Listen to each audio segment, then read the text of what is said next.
right, I want to speak a little bit today about what is sacred to us. And I want to meet it from a bit of a wider lens, a bit of an Aquarian lens, triple Aquarian over here, actually quadruple Aquarian over here. So just opening up and seeing it from a distance.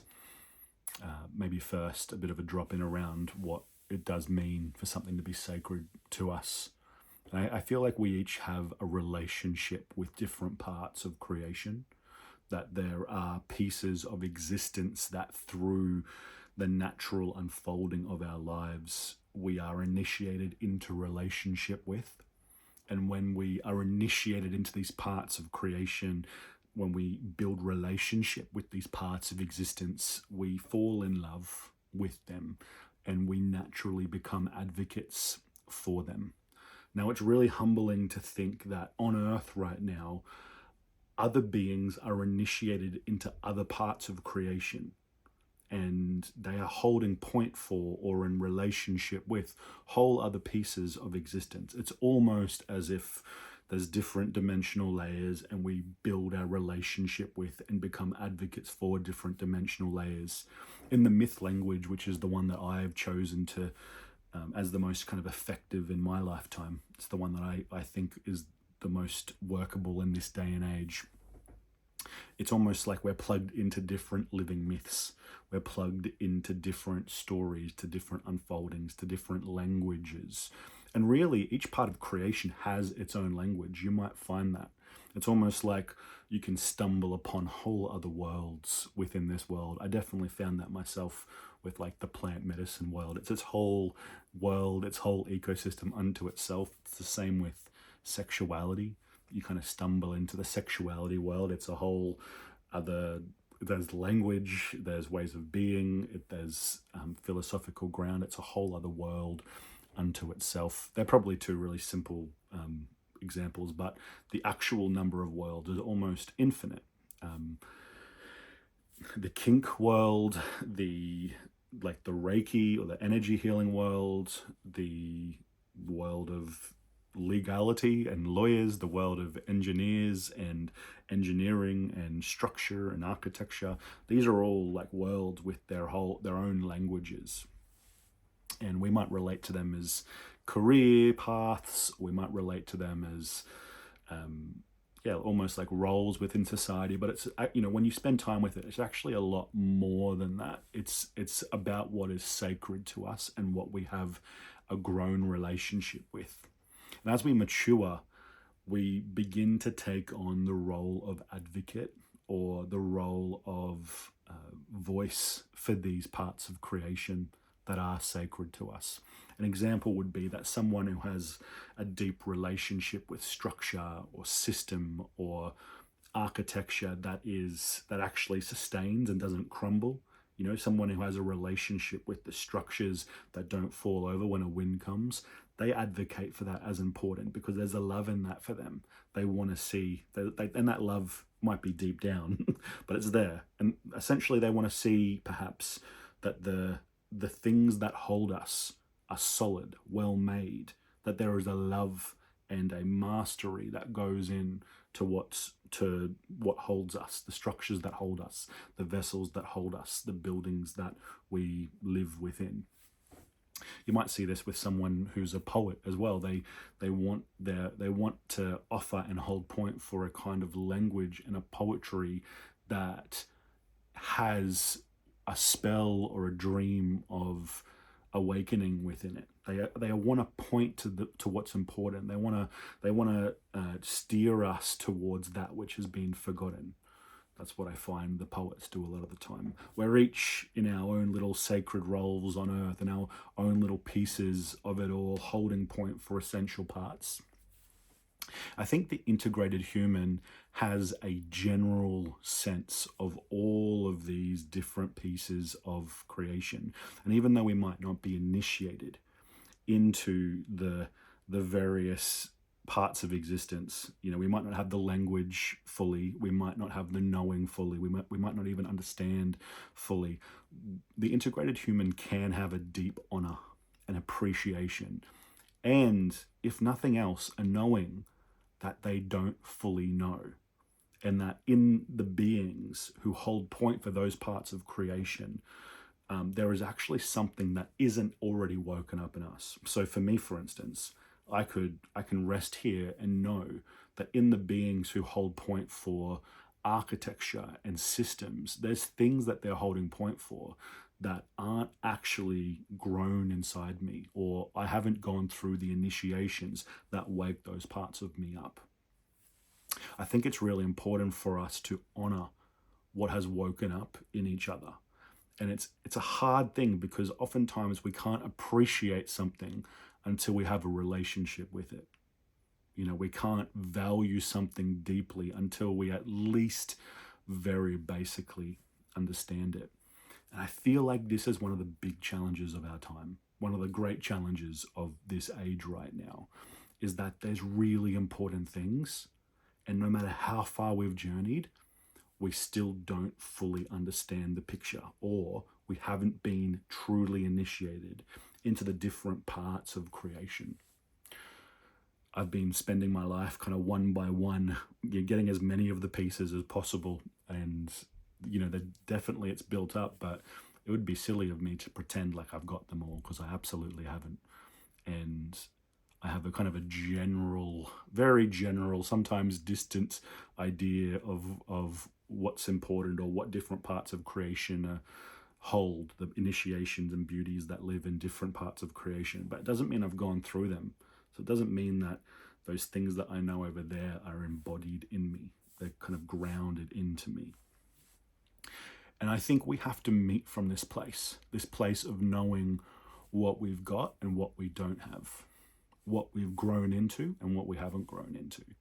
I don't think we're doing it well right now. I don't think the leaders of the world in this age, the people in our communities who have kind of grown into their voice, I don't think that we are owning where we're grown and where we're not grown. And I don't think that there is a sense of deep beauty in the places that we don't understand. And I'd like to call us to a place where we can honor and acknowledge the deep beauty in the places where we haven't yet grown, where we can honor and acknowledge the importance, the essentiality of what lives in the initiations we haven't yet had. It doesn't mean that we have to fully understand it, but it does mean that there has to be a deep honoring of each other that is, and what each other holds, that is a new level to what has been in our communities to this point in time. And I think there's this really kind of immature ground. This is my sense, that we're all the same, or, you know, the path of spiritual awakening or remembering kind of leads us all to the same places. And eventually it does. Like eventually, like multiple generation wise it does. But the path to that takes so many different forms. And on those paths, it's really important that we become advocates for what we find and what we come across and what becomes part of us, what wakes up in us on those paths. And so we have to know that when we look out there in the world, we have to know that each other, and I'm kind of speaking to my peers now, we have to know that each other is journeying a different part of all of this. And actually, a lot of the time, what the other one holds point for is kind of, in some ways, it's world breaking for us. A lot of what I hold point for is world breaking for you. And it's easy sometimes to look at something from a surface level and be like, oh, they're all, those beings are all saying the same thing, or they're all holding point for the same part of creation or existence. And I don't think that's the case, actually. I think that even in those who are holding point for what seems like similar threads of the unfolding on Earth right now, I feel like it's actually radically different, or radically different colors of the same rainbow, radically different tones in the same song. And so it does feel like we are being invited to deeply attune truly to what it is that each other is holding point for, and to be grown by that, to be changed by that.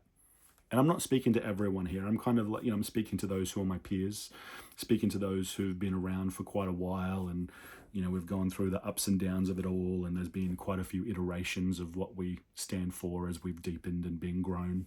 For me, I've gone the path of earth and elders and relationship with land and river and mountain and story and myth. And I mean, that's after 15 years of personal development. I've kind of found my way into the cultural field, is one way to say it. But it's really important that you don't assume that what I hold inside me is the same as what you're holding inside you, or what I'm in contact with inside me is the same as what is in contact you're in contact with inside you. The sacred difference is super important, and we try, because we want to stand together, we so often lean into sameness. We kind of look for what's the same, and I think that's beautiful. But it's a bit overactive in the field right now. It's really important that we listen for the difference, because the difference is the places where we haven't been initiated. And the difference, the sacred difference between us, that is the unique medicine that we have for each other. And I know that in this moment in time, we're still playing in the realm of industry.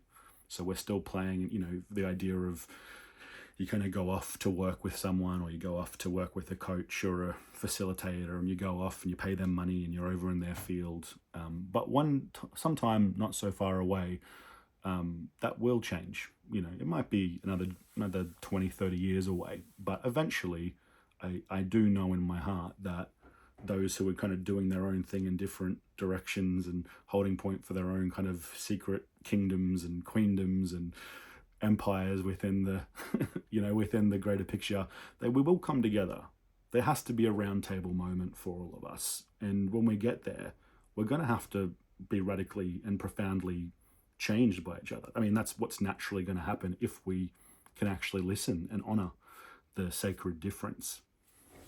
So yeah, acknowledging that in this moment in time, we're still kind of playing this game of going off to journey with different beings, and also acknowledging that one day, not so far away, those kind of the facilitators or the teachers or the lineages or the traditions, whatever it is, are going to have to come together and be grown by each other and changed by each other.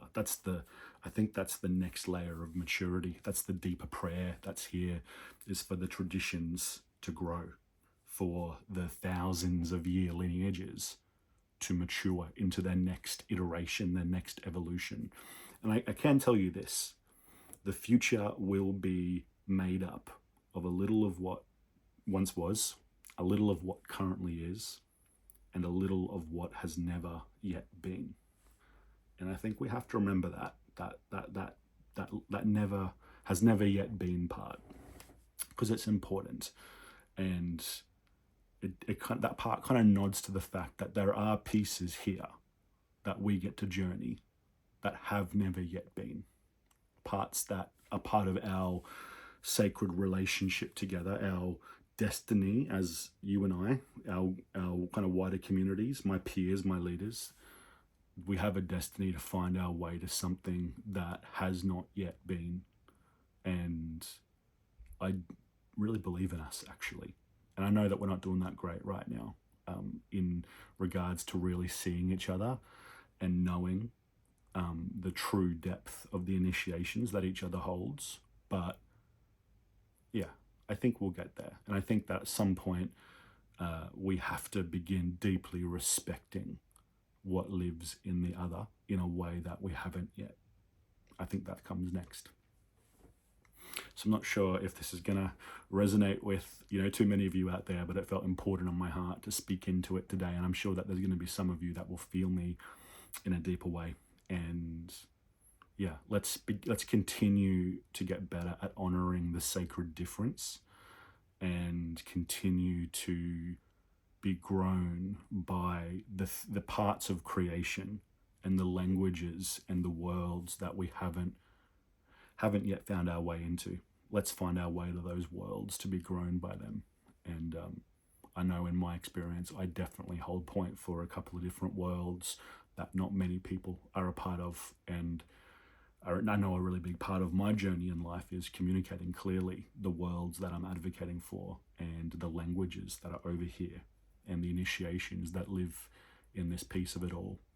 And you probably are learning to do the same for that which is yours, for that which you hold sacred, for that which has been your little piece of it all in this lifetime.